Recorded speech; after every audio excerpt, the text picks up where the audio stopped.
Welcome to Geethasri home cooking. నేను మీ శ్రీనివాస్. ఈరోజు ఈ వీడియోలో బంగాళదుంప ముద్దకూర ఎలా తయారు చేయాలో తెలుసుకుందాం. ఈ కూర మా ఏరియాలో పెళ్ళిళ్ళలో ఎక్కువగా వాడతారండి. ఇది చాలా టేస్టీగా ఉంటుంది. ఇప్పుడు ఎలా చేయాలో ప్రాసెస్లోకి వెళ్దాం. ఈ కూర చేయడానికి ముందుగా 2 బంగాళదుంపలు తీసుకుంటున్నానండి. ఒక్క పెద్ద ఉల్లిపాయ, 3 పచ్చిమిరపకాయలు, కొంచెం జీలకర్ర, 7-8 చిన్నులపాయ రెబ్బలు, కొంచెం ఎండు కొబ్బరి, కొంచెం అల్లము, 1 టేబుల్ స్పూన్ జీలకర్ర ఉంటే సరి.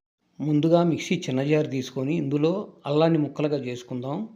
అల్లంతో పాటు పచ్చిమిరపకాయలు కూడా ముక్కలుగా కట్ చేసుకొని ఇందులో వేసుకుందాం.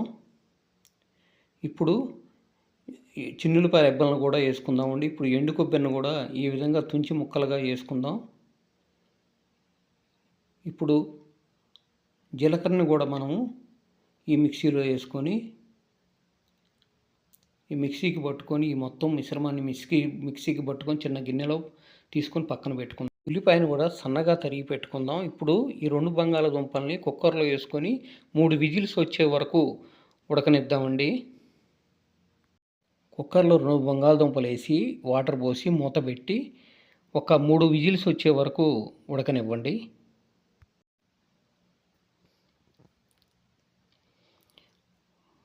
మూడు విజిల్స్ వచ్చినాయండి. ఇప్పుడు మూత తీసి 2 బంగాళదుంపలను తోలు తీసి చిన్న చిన్న ముక్కలుగా కట్ చేసుకొని ప్లేట్లో పెట్టుకొని ఒక పక్కన పెట్టుకోండి. కూర తాలింపు వేసుకోవటానికి ముందుగా స్టవ్ మీద బాండీ పెట్టుకొని 3 టేబుల్ స్పూన్లు ఆయిల్ వేసుకోండి. ఎందుకంటే ఈ కూరకి ఆయిల్ కొంచెం ఎక్కువే పడుతుందండి. ఈ ఆయిల్ కొంచెం వేడెక్కిన తర్వాత ఇందులో 1/2 టేబుల్ స్పూన్ పచ్చిపప్పు, 1/2 టేబుల్ స్పూన్ జీలకర్ర, 1/2 టేబుల్ స్పూన్ మినప్పప్పు, 1/2 టేబుల్ స్పూన్ ఆవాలు వేసుకోండి. ఇవి వేసుకొని ఒకసారి కలుపుకొని ఇందులో 1 ఎండుమిరపకాయ కూడా వేసుకోండి. 1 ఎండుమిరపకాయ, కొంచెం కరివేపాకు కూడా వేసుకొని కలుపుకోండి. ఇప్పుడు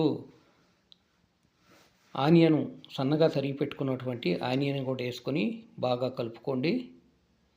కలుపుకొని వీటిని మగ్గనివ్వండి. ఇప్పుడు 1/2 టేబుల్ స్పూన్ సాల్ట్ వేసుకోండి. ఈ సాల్టు మనం మిక్సీలో పచ్చిమిరపకాయలు వేసుకునేటప్పుడు కూడా వేసుకోవచ్చు అండి. అప్పుడైనా వేసుకోవచ్చు, ఇప్పుడైనా వేసుకోవచ్చు.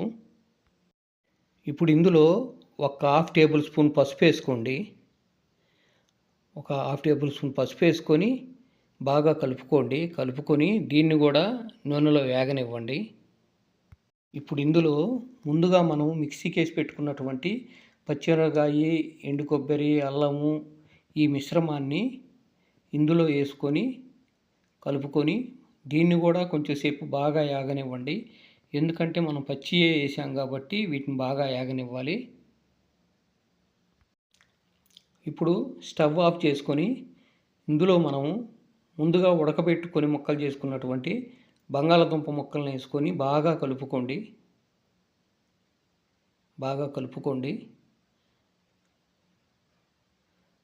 చూడండి, బంగాళదుంప ముద్దకూర రెడీ అయిందండి.